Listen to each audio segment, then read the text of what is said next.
Apologizing to. Why, hello everyone, and welcome back to Star Wars Jedi Knight Jedi Academy. This is part 2. It was just a joke. And we just finished our, for those who are just joining us, we just finished our training on Yavin. Our very short training, and now all of a sudden we're going to be thrust into the fight. Save it, Rosh. Jaden, you have a right to be angry. Now there's this Rosh guy. Say you don't want to feed that emotion. Of course I want to feed my anger. I want to join the dark side. Get those cookies. Good, that's settled. And No, it's not settled. Kyle. Yes, Master. Kyle. Sure thing, Kyle. Okay. You're both ready to start putting what you've learned to use. I would disagree, See how but you do okay. in the real world. Oh, it was Luke. Kyle, I did some research on that strange mark from the clothing we found at the temple. It is the symbol of Marka Ragnos, a Sith Lord that died almost 5,000 years ago. Whoa. 5,000 years? Are you serious? Oh, wait. Of course you're serious. While you're out training your students, be on the lookout for information regarding a group affiliated with Ragnos. Sure thing, Luke. I love Kyle. He's such a cool character. We receive countless requests for assistance from all over the galaxy. Since we believe in learning by doing at the Academy, students of all levels help with these requests. Since you're an initiate, however, Kyle will travel with you on most of your missions in order to instruct you and ensure your safety. I always find funny, like, in all those, like, voice messages, where you see, like, their faces, when the animation is over, like, their face always turns into, like, some angry face. Okay. So now, actually, so this is how, like, the game is structured, you know, you got, like, there's, like, I think there's, like, 3 acts or something, and so, between those acts, you have all these different missions that help build onto the story.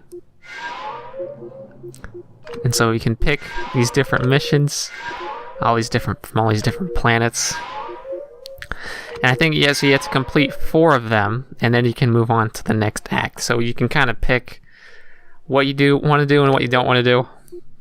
And I think for our first mission, we're going to go to Bakura. Once I decide, so actually, I already so I don't know if you guys can tell, but this is a post-commentary, which means I already played this. Okay, I already played it, and now I'm talking after the fact. You know, describing what's happening in the game. Kyle is currently away from the Academy, but he will meet you on Bakura. Then the two of you can investigate the station. Be sure to wait for him before you do anything. Yeah, Luke's face turns angry. They always do. Okay. So the story behind what we're gonna do at Bakura. I mean, I get, like, you know, I was talking all about Yavin. I can talk all about Bakura.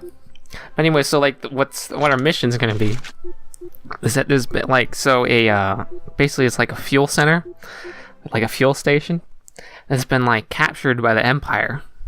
Okay, or like this suspected Empire involvement, you know, and there's been bombs planted. Okay, and so, like, and it's like on a volcano, so if the bombs go off, Where are you, Kyle? Been waiting here forever. then the plant, like, the nearby cities do, Well, people okay, die, well, yada yada. So he has to go Do something. and defuse the bombs, and Kyle could turn and not show up, so we have to go do it all by ourselves. And that's predictable.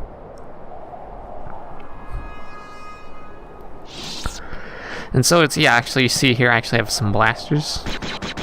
And so what's cool about this game is, like, I mean, before you only saw me with my lightsaber, but generally speaking, you know, you have blasters, pistols, carbines. There's actually a bowcaster, you know, like that's like the one like the weapon Chewbacca uses.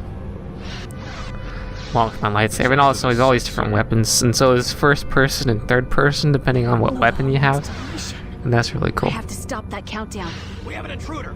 Take positions. Ready. You're under arrest.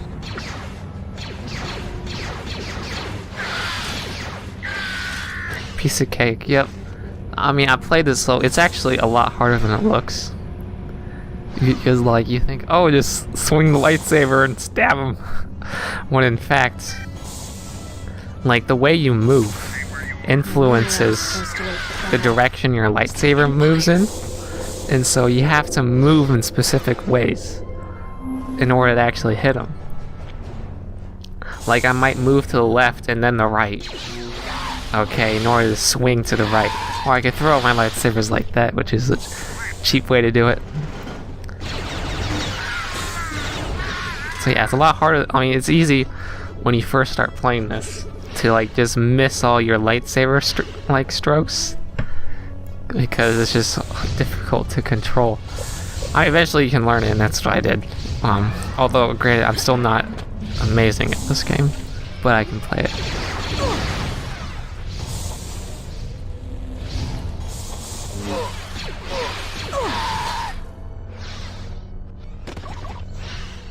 Yeah, need a security key. That's like in this game, it's a common thing, or in like games in general. Find the key. Unlock the door. So I'm gonna talk about a story about Bakura. I mean, because there's like so many Star Wars stories that people never learn about. So the story actually there was a book, Star Wars book. It was called The Truce at Bakura. Okay, so what happened in that? So what's cool about this book is that it just takes place days, only days, after Return of the Jedi. Okay, and it's called the Truce of Bakura because the Empire and Rebels actually formed a temporary truce. Okay, because what happened was this like new group from like wild space. So Bakura is in wild space, which is like a part of the galaxy that's like not as explored and is kind of like detached, like in terms of government, from the rest of the galaxy. No, it's like it's on the outer rim. It's like the backwaters, but there's still some big stuff there. Okay, and so from wild space, like this is on the edge of wild space probably. Okay, in wild space, this new group was popping up, and they were like attacking this planet. Okay, and so the Empire and the Rebels teamed up to drive them back. Okay, 4 more to go. And what's kind of cool about this new like race, I think they were called like the Sea Rook, something like that. And what happened, and what's cool about them, is that like in their religion, like the species religion, if you like die away from the home planet, then like your spirit would be like lost forever, you know? So what they actually did, and this was a kind of cool thing, is they developed a technology that would allow like their like soul or spirit to be embedded into like a machine, so that even though your body would be like already dead, you know, like on the home planet, your spirit at least would be, you know, like would be separate anyways. And what they would do is they would enslave like other species, or any enemies they captured. They would put in like they would take their soul or spirit out of their body and put it into like, you know, starships, you know, become like servants and slaves, etc. And so yeah, I actually don't know the specifics of that story, like that initial invasion. Okay, but then like later on, so the Rebels Empire, you know, they teamed up to drive them back, and they succeeded. Okay. So then what happened about, I think it was like, I'm gonna say it's like 25-ish years later. Okay, which is actually, so what I told you before happened before this game, because this game's like 10 years after Endor.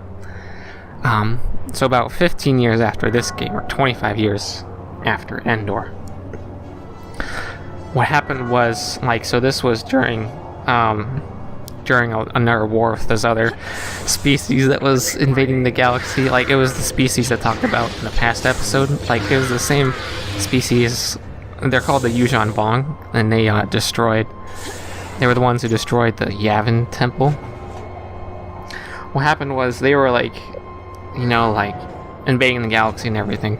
And then what happened was, like, Princess Leia and Han Solo, they teamed up, of course.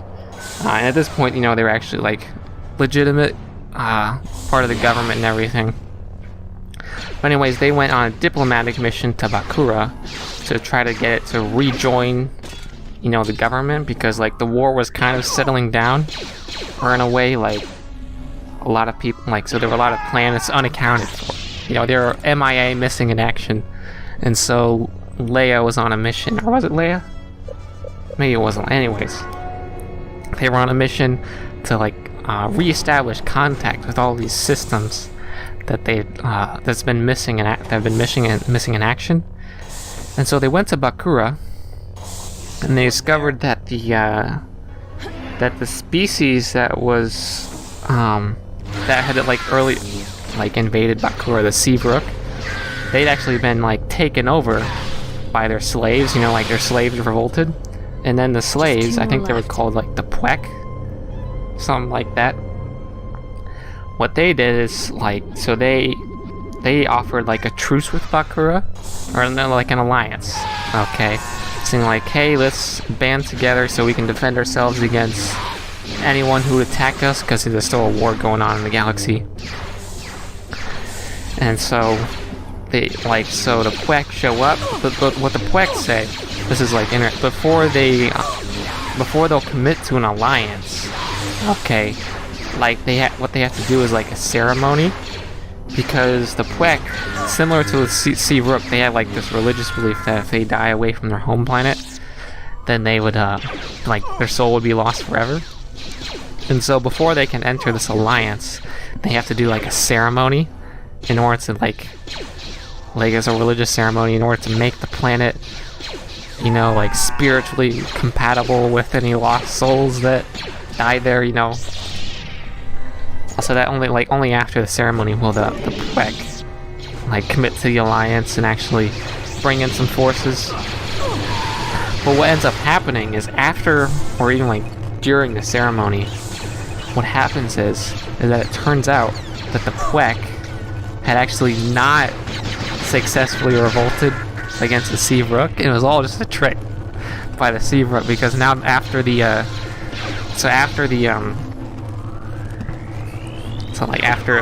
ceremony, the Seavrook like actually revealed the trick that they in fact not been defeated. Okay, and then all their forces swarmed in and they're taking control of the planet now that they could attack it. Okay, and then what happened was the Pwek this time actually revolted. And together the Pwek and and Leia and Han and their children, I think, were there too. Finally, this defeated the Seavrook, and peace was achieved at Bakura.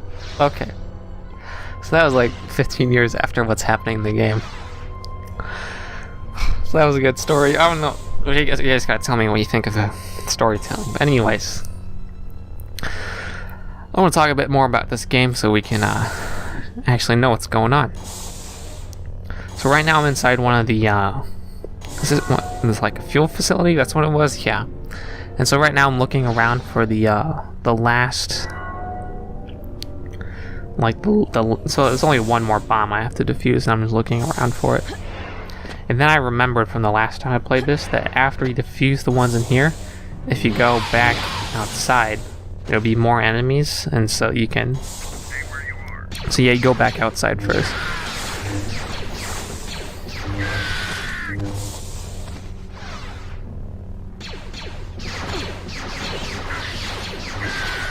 I actually really like the lightsaber effects of like when you hit someone, because when you hit someone, you can see like burn marks through their body whether you cut them. It's kind of gross, but it's also cool. So actually, you have force heal. That's like, so it's different abilities. And I just used force heal there in order to heal my health. There's different force abilities, or you can level up. So like there's force lightning. It's probably like a life drain ability, and other abilities you can pick from.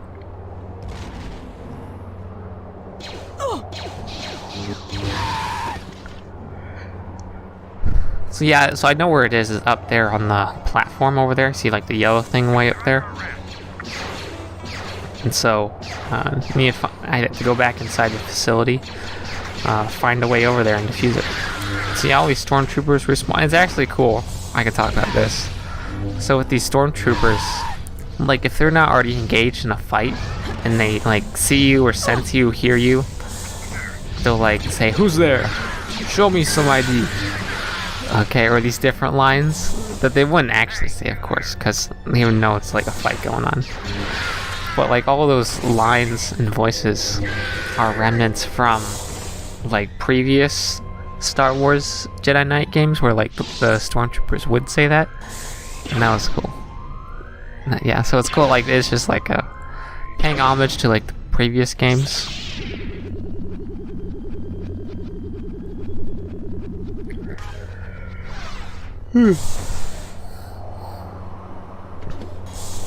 That does it. Better get back to my ship. Yep, get back to my ship. So most of these missions are actually gonna be like this. Because like as you notice, like in this mission there wasn't very much story going on. I mean of course there's like story, but or the story I'm telling. But there's no like dialogue, you know? Now there will be more missions with more dialogue, and I'll be quiet during those. But there's a lot of missions like this too where they're just, you know, you go in, kill some stormtroopers, do something, and then you're done. Which is basically what just happened here. I'm dodging blaster bolts. Oh, that's the old stab. That's the oldest trick in the book. It gets everyone. Okay. So yeah, there's my X-Wing. And we'll go back and this mission is over. Alright, well everyone, thank you for watching. And if you want actually... Sorry I never made it to Bakura. Yeah, I handled myself well. Seem to handle yourself Actually, what okay, I'd like though. you guys to do, for anyone who's watching this, I want you to pick... We've been looking into the shuttle crash, and it doesn't look like laser damage or a mechanical failure was responsible. It's almost as if something just tore apart the engines. Oh, mysterious. Anyways, if you guys want, you can help me pick what planet, or which mission, or I'm going to say what planet you guys want me to go next, and then I'll go there. Okay, type it in the chat, and then and for the next episode, that's where we'll go. Alright, well everyone, thank you for watching. This has been part 2, and I'll see you all next time.